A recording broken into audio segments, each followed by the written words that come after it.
A river dries up, and so do the livelihoods of millions.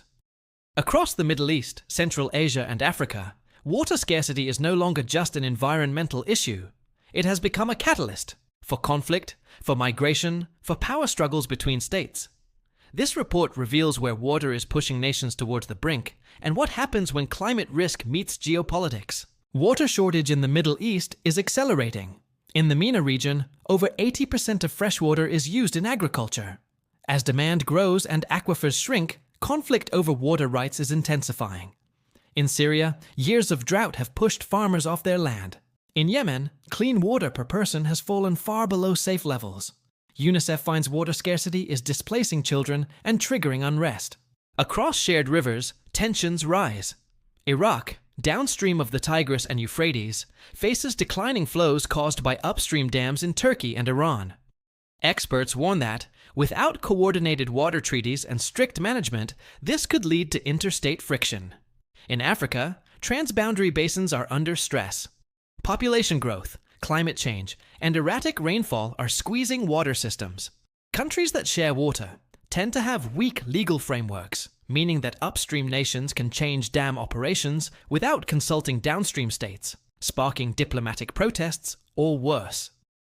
One very recent instance.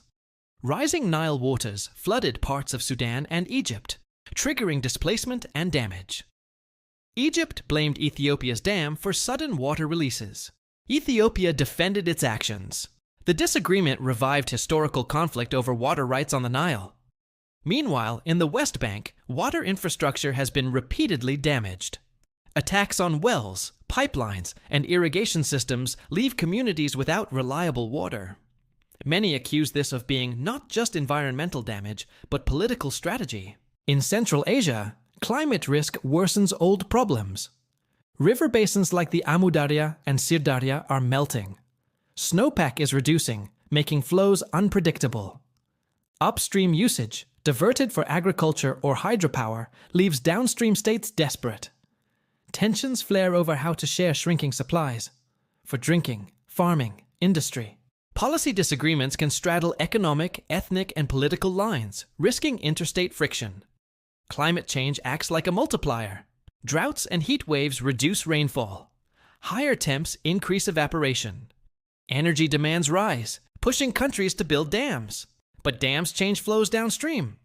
With weak agreements or enforcement, downstream states feel betrayed.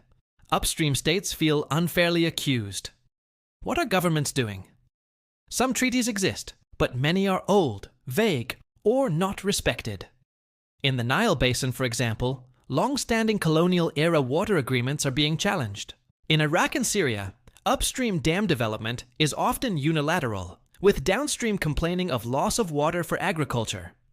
Across Africa, transboundary water commissions struggle with financing, data sharing, and upstream-downstream coordination. Water management infrastructure is often underfunded. Civil society voices are weak.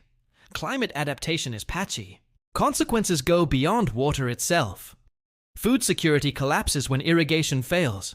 Migration increases as rural areas dry up. Political instability follows when governments cannot deliver water. In worst cases, interstate relations cool, threats are made, even military posturing occurs. But there is still a chance to avoid large-scale conflicts. Solutions include stronger water treaties with enforcement, joint basin commissions with transparent data sharing, investment in water-efficient agriculture, use of drought-tolerant crops, building infrastructure like reservoirs and desalination, climate finance aimed at water resilience. Upstream and downstream states must cooperate instead of compete. Now is when the decision matters. Will countries double down on cooperation or let climate risk push them into conflict? If you want to stay informed, share this video, subscribe for investigations into climate and conflict, and let's spread awareness before the water wars become water catastrophes.